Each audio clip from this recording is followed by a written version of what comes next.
Vamos a comenzar con la lectura de 1 de Pedro, capítulo 5, de los versos 12 al 14, porque aparte me olvidé de decirles algo.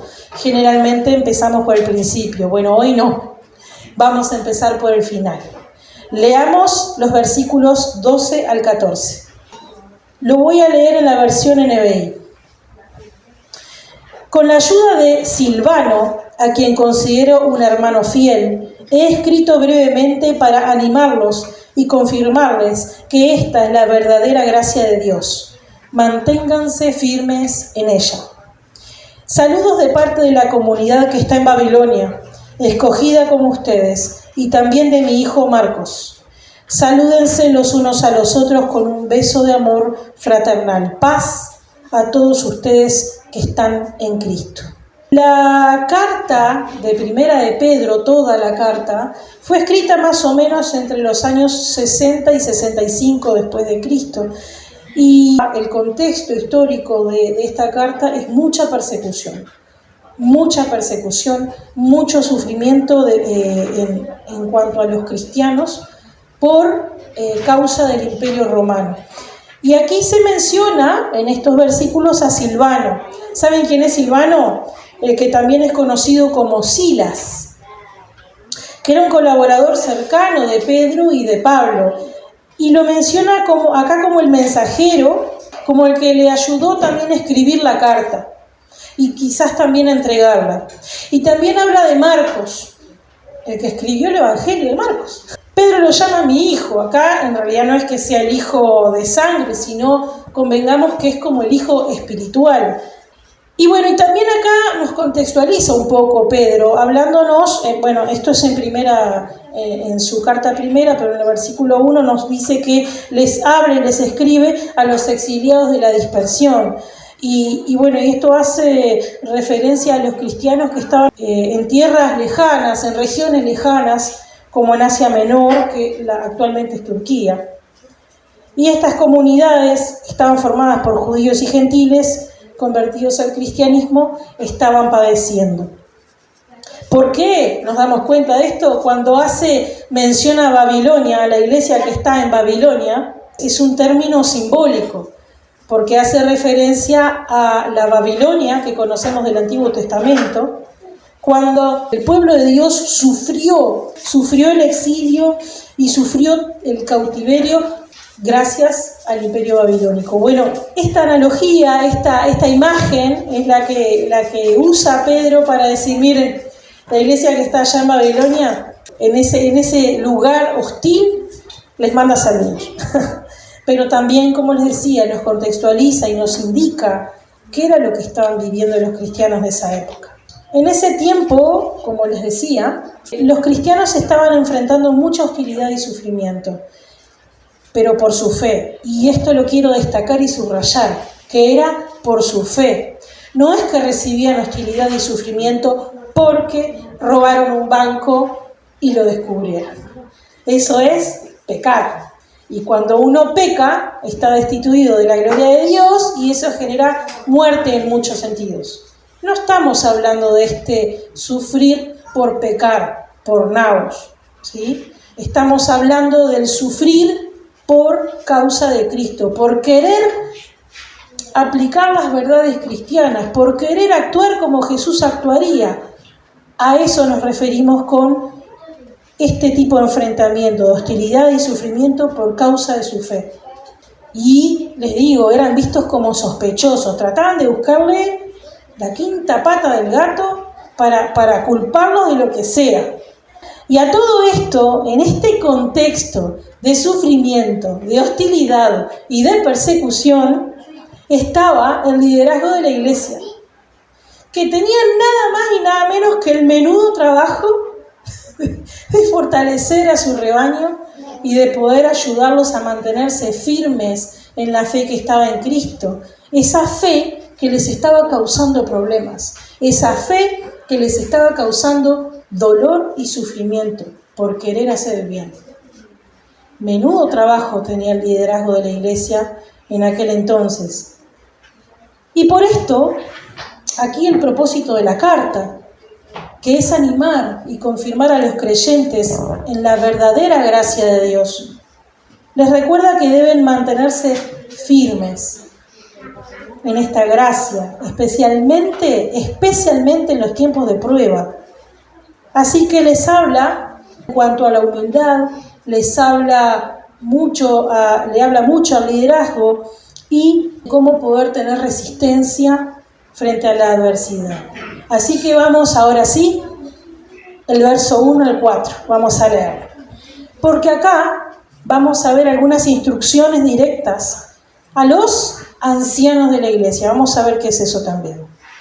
A los líderes de la iglesia que están entre ustedes, yo soy líder como ellos, testigo de los sufrimientos de Cristo y partícipe con ellos de la gloria que se ha de revelar. Les ruego esto: pastoreen el rebaño de Dios, que está a su cargo, no por obligación ni por ambición de dinero, sino con deseo de servir como Dios quiere. No sean tiranos con los que están a su cuidado, sino que sean ejemplos para el rebaño. Así, cuando aparezca el Pastor Supremo, ustedes recibirán la corona inmarchitable de la gloria. Los ancianos. ¿A qué hace referencia acá el pasaje cuando habla de ancianos? Bueno, por un lado podemos hablar sí en términos de edad, en cuanto a los líderes de la iglesia local, aquellos que eran veteranos. En el contexto del Nuevo Testamento también podemos hablar de personas maduras en la fe, responsables de guiar y de enseñar y de cuidar a toda la comunidad cristiana. Y su rol, la de los ancianos, como vemos acá en la NBI, es similar a la de los pastores o líderes espirituales de nuestras iglesias de hoy. Como les decía, habla de la capacidad de guiar a otros y de ayudarles a caminar en su camino de la mano de Dios.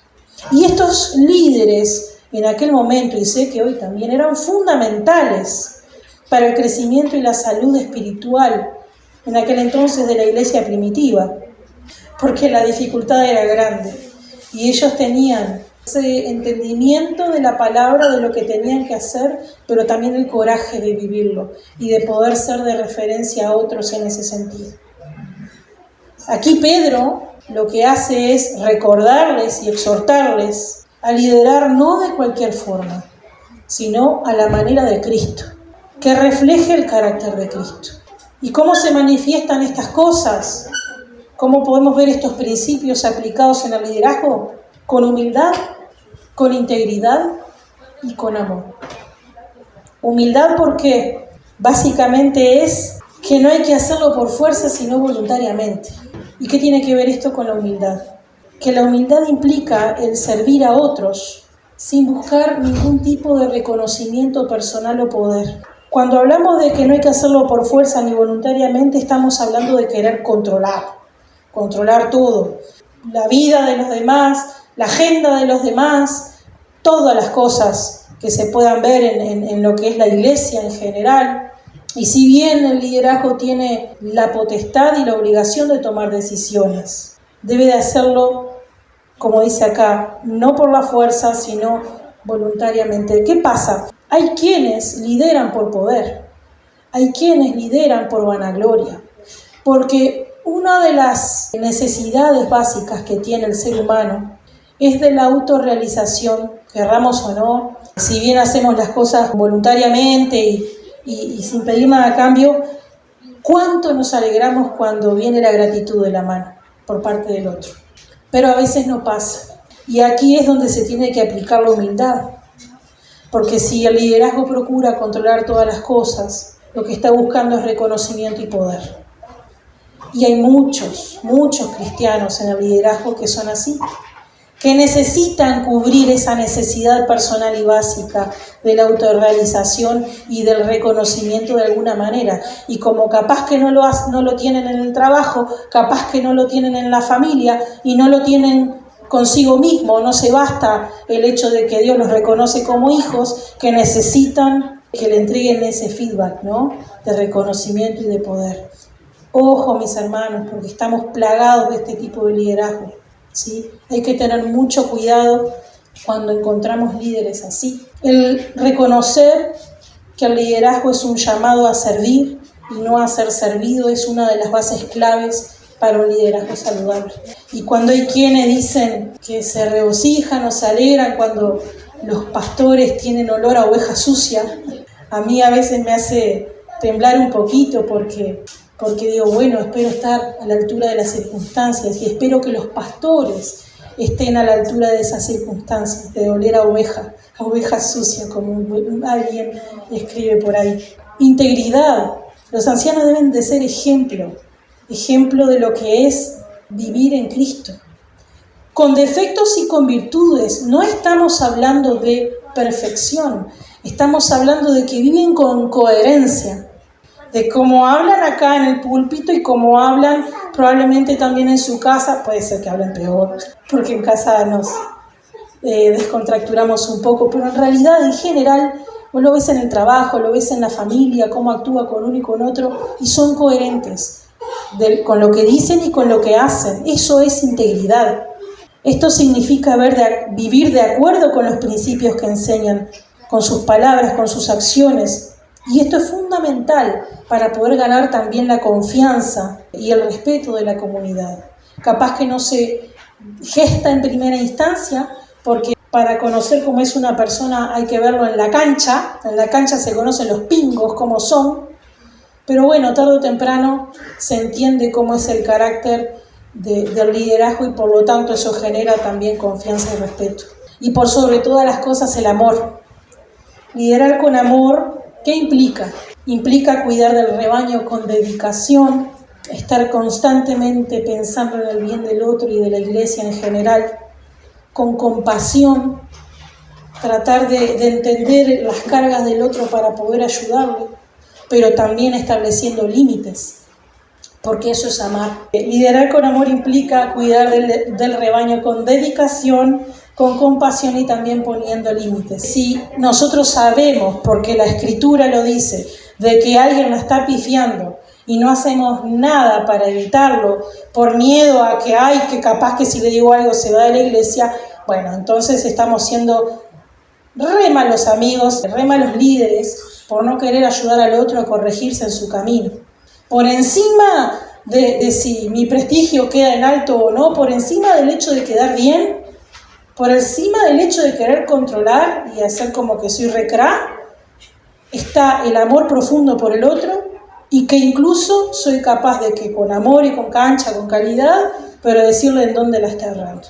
Eso es amar también. Amor en todo sentido. En la vida misma tendría que ser así, en la amistad, en la maternidad y paternidad, en el trabajo, en todos lados. Eso es amar.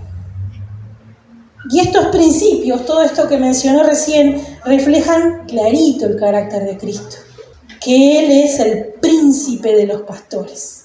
Este título lo resalta a Jesús como el líder supremo, que es el ejemplo perfecto para todos, para poder seguir.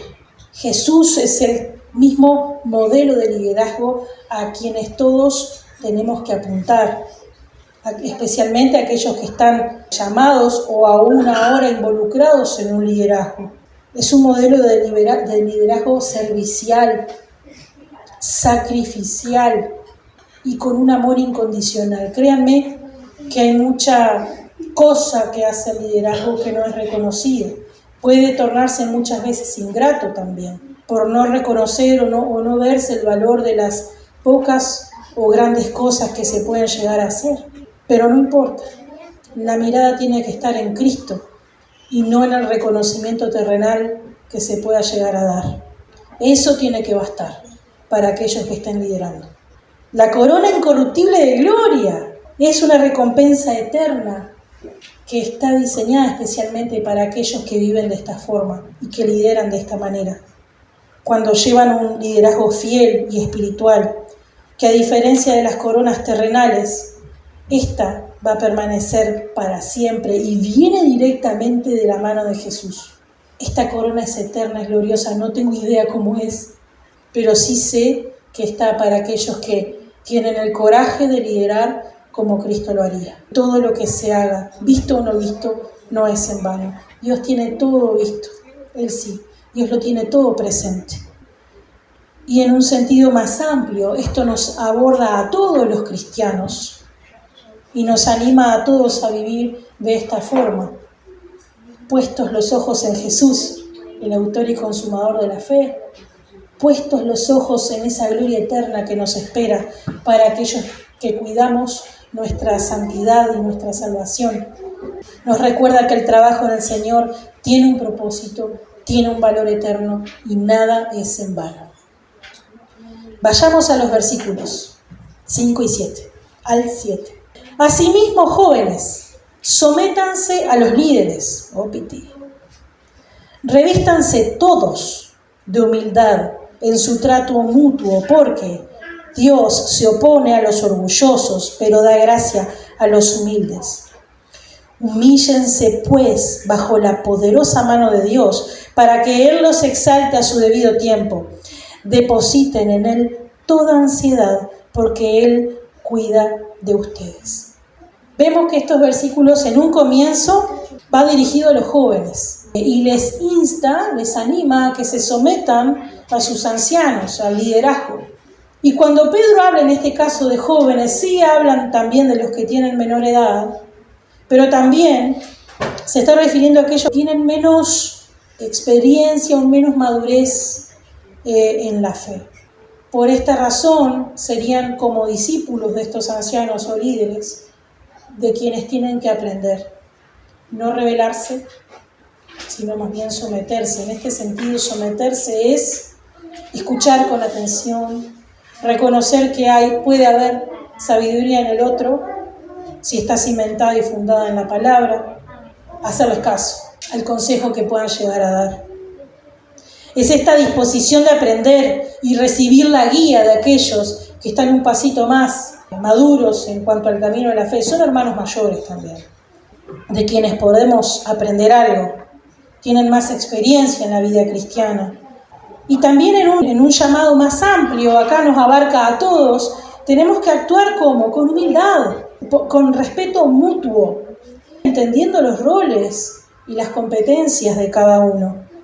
Pedro extiende este principio a todos, diciendo: Dios se opone a los orgullosos, pero da gracia a los humildes. Destaca notoriamente el tema de la humildad, que esto es clave para recibir incluso la gracia de Dios, porque Dios se opone y aborrece a los orgullosos, a los soberbios, a los narcis.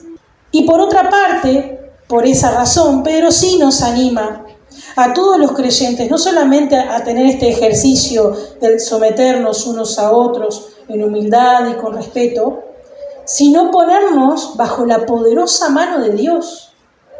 Ahora todos tenemos que humillarnos en el buen sentido de la palabra, someternos, ponernos voluntariamente bajo la poderosa mano de Dios, ponernos bajo su autoridad, ponernos bajo el propósito que Él tenga para cada uno de nosotros, ponernos bajo su soberanía, su poder para guiar y su poder para protegernos como pueblo.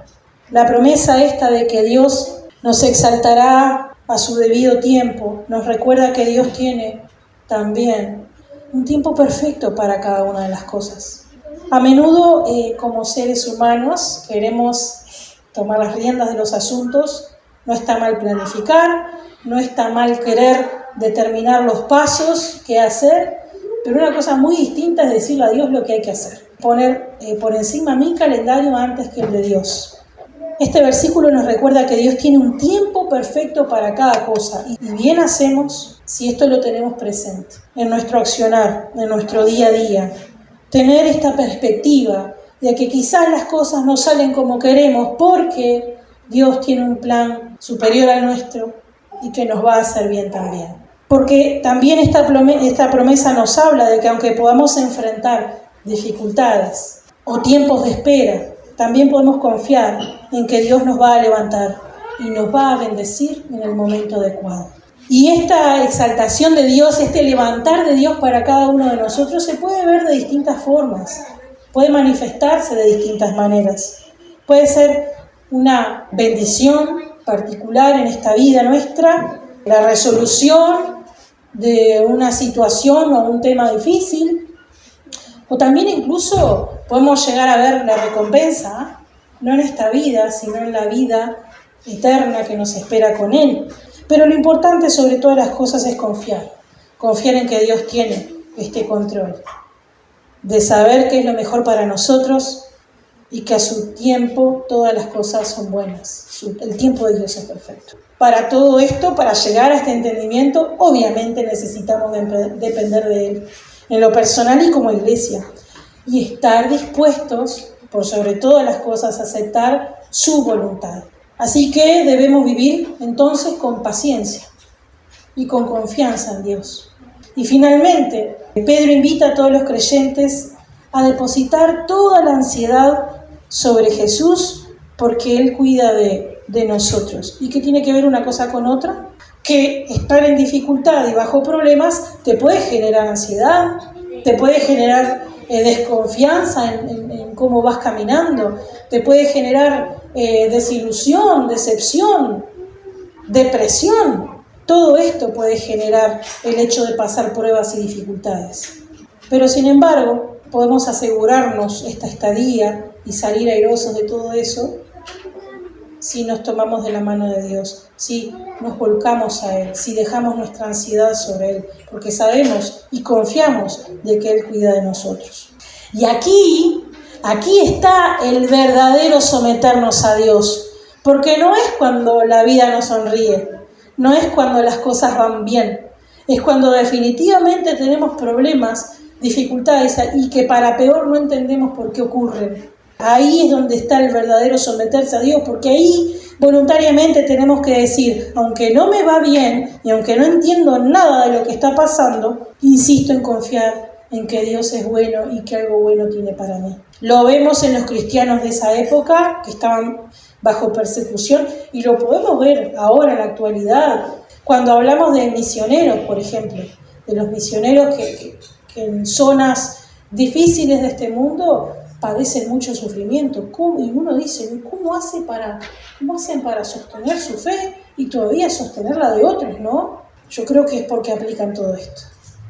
Y porque realmente tienen fe, una fe férrea, una fe mantenida en el tiempo, una fe sólida puesta en Jesús. Y es lo que Cristo anhela para cada uno de nosotros. Hacer la voluntad de Dios no es fácil, para nada. Hay veces que está re bueno, Hay veces que las re disfrutamos, cuando las cosas por hacer la voluntad de Dios salen bien. Pero no siempre es así. El sufrimiento es parte de la vida cristiana también. Dios nos recuerda que Él está atento a nuestras preocupaciones, Él nos asegura que nos va a cuidar y que, como dijimos, también nos va a exaltar a su debido tiempo. Vayamos con nuestros últimos versículos, del 8 al 11. Practiquen el dominio propio y manténganse alerta. Su enemigo, el diablo, ronda como león rugiente, buscando a quien devorar. Resístanlo, manteniéndose firmes en la fe, sabiendo que los creyentes en todo el mundo soportan la misma clase de sufrimientos.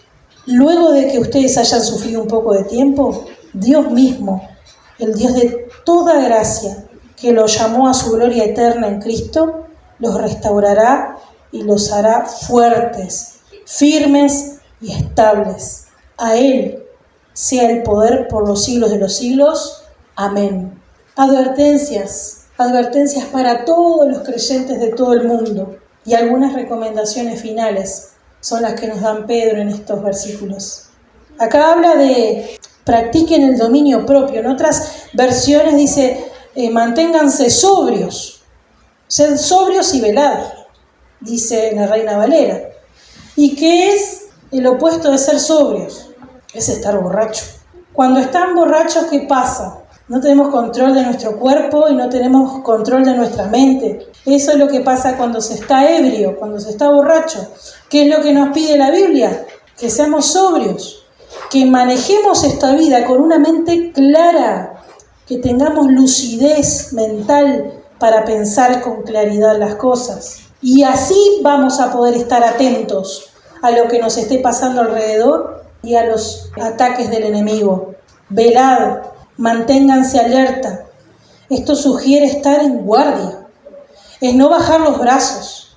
Es no creer de que, ya leí la Biblia ayer, que me voy a poner a leer la Biblia hoy también. No, todos los días, de día y de noche, si fuera posible, mediten en las Escrituras. Procuren la oración, la comunión con los hermanos. Estar alertas, estar en guardia, es practicar una y otra vez las verdades cristianas que nos enseñaron cuando recién arrancábamos en la iglesia y que por alguna mágica razón después decidimos que ya no era tan importante.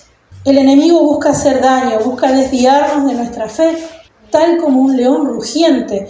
Bueno, esta imagen es como muy fuerte, no es como poderosa. ¿Y qué simboliza? Peligro, agresión. El rugido de un león puede infundirnos miedo, pero puede hacernos daño si realmente lo dejamos cerca, lo dejamos incidir en nosotros. Y Pedro entonces utiliza esta metáfora para ilustrar lo que es una amenaza real. El objetivo del enemigo es destruir la fe y la vida de los creyentes y busca activamente hacerlo. Por lo tanto, activamente nosotros debemos estar siempre preparados y firmes en la fe. ¿Y cómo se hace esto? Porque suena muy teórico, pero si vamos a lo práctico, ¿cómo podemos verlo en nuestra vida diaria al enemigo actuar? ¿Y cómo poder enfrentarlo? Por ejemplo, las tentaciones diarias. ¿Cómo lo podemos ver? Bueno, en decisiones éticas, por ejemplo, ¿sí? En las relaciones personales. Pueden haber tentaciones también. En cómo manejamos el estrés, en cómo manejamos nuestro tiempo. Como decía, en cómo manejamos el dinero, cómo manejamos nuestra conducta en el entorno familiar. Podemos estar de repente tentados a hacer cosas que Dios no quiere, pero sin embargo, el estar sobrios y vigilantes, con la mente clara y estando en guardia siempre, significa estar conscientes de las cosas que van surgiendo, las pescamos enseguida, no nos agarran por sorpresa, y buscando la guía de Dios podemos resistirla y desecharlas. Más rápido, más lento, pero las desechamos al fin.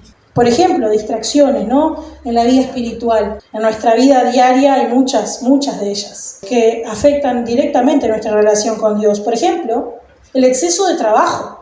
Esto es un tema, el tema del trabajo, porque a veces realmente necesitamos el dinero, pero también a veces implica negar las verdades divinas, que son el hecho de orar, el hecho de leer la Biblia, el hecho de congregarnos. Y este exceso de trabajo, a veces falta de trabajo, puede generar en nosotros estas disyuntivas de decidir qué hacer o qué no hacer. ¿Tomo el trabajo o no lo tomo el trabajo? ¿Es de Dios o no es de Dios? Bueno, pongámoslos por estos filtros y nos vamos a dar cuenta si es de Dios o no. También el entretenimiento, el exceso de entretenimiento virtual, más que nada hoy en día. También las preocupaciones materiales. Mantenernos vigilantes implica priorizar necesariamente nuestra vida espiritual. También a veces el enemigo se manifiesta en los conflictos interpersonales.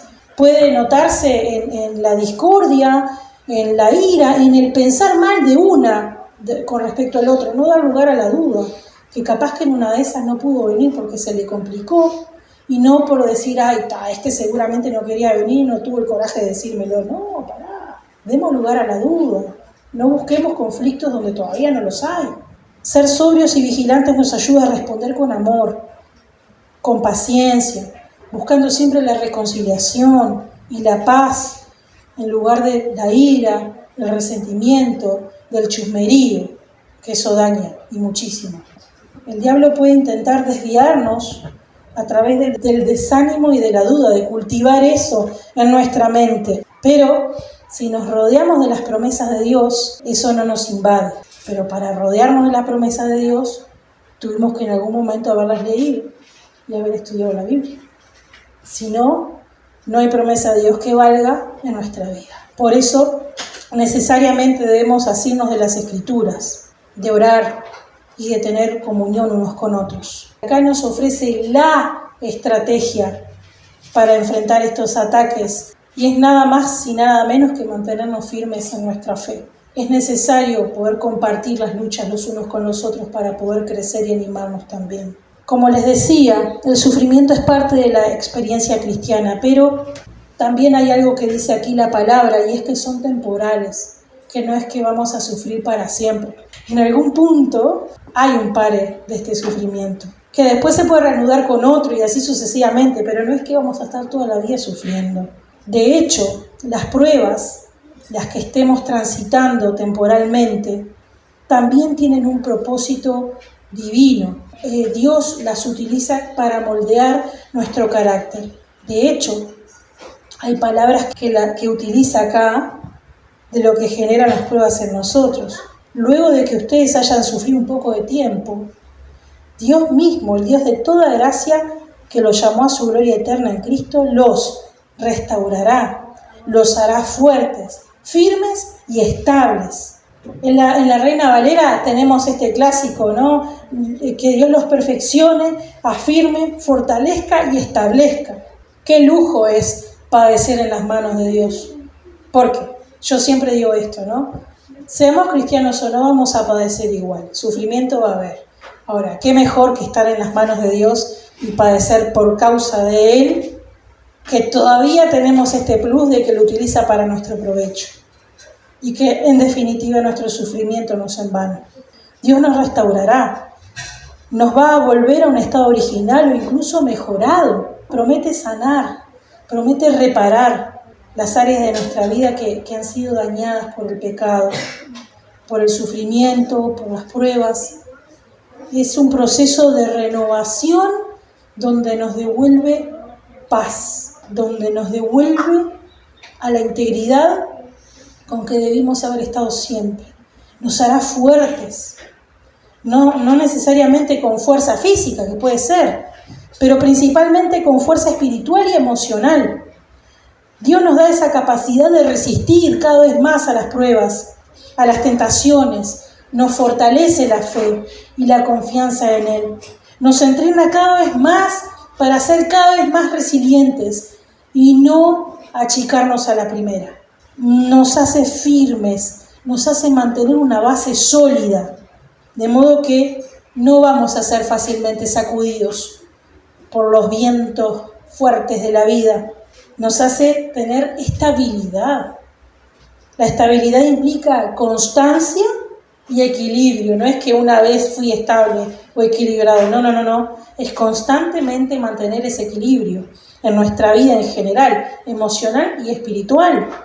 Pero pasa todo esto cuando nos mantenemos enfocados en Él. Todo se traduce en Cristo, todo se vuelve a Él. Dios está trabajando activamente y constantemente en nuestras vidas para llevarnos a varias cosas. A una relación más profunda con Él, a que nuestra vida, nuestra experiencia de vida sea una buena realmente y llena de propósito, y también nos prepara para la eternidad.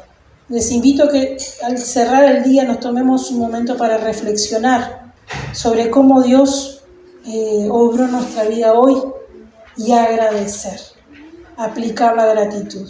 Agradecer por las lecciones aprendidas, agradecer por las bendiciones recibidas, porque esto nos ayuda a mantener una perspectiva positiva y paciente incluso durante las pruebas. Puedo decir con alegría que esto es algo que practicamos usualmente con los niños. Decimos antes de acostarnos, bueno, ¿cuáles son las 3 cosas más lindas que te pasaron hoy? Y ahí hablamos, ¿no? de lo lindo que nos hemos vivido y hemos visto en el día. Aunque no haya sido un día de los mejores, pero nos obligamos a buscar la bendición de Dios atrás de esas cosas, atrás de las crisis, están las oportunidades. Y entonces, es algo que en realidad capaz que por momentos lo tenía más aplicado en la vida, hay otras veces que no, pero con los niños me obligué a hacer ese ejercicio. Y les animo a que ustedes busquen también su mecanismo para hacerlo también. ¿Qué les parece si oramos? Dios, te doy muchísimas gracias por esta instancia, por este tiempo de aprendizaje, de reflexión y también de confrontación, porque sin lugar a dudas hay cosas que capaz que en una de esas la estamos haciendo bien, según tu palabra, según tus principios, pero quizás hayan otras en donde estamos errando, en donde estamos un poco lejos, pero te doy gracias, Dios, porque hoy prestamos oído a tu voz y hoy nuestro corazón se reconforta en saber de que tú estás con nosotros, que buscas el bien siempre para nosotros y que independientemente de las circunstancias, siempre que nos mantengamos firmes en la fe en Cristo, tú nos vas a ayudar, nos das un propósito de vida y nos preparas para una vida eterna gloriosa a tu lado. Te doy gracias, Señor, porque nos enseñas a cómo ser un verdadero cristiano y cómo vivir una buena vida hoy, independientemente de las circunstancias. Gracias, Dios, por tu palabra. En el nombre de Jesús. Amén.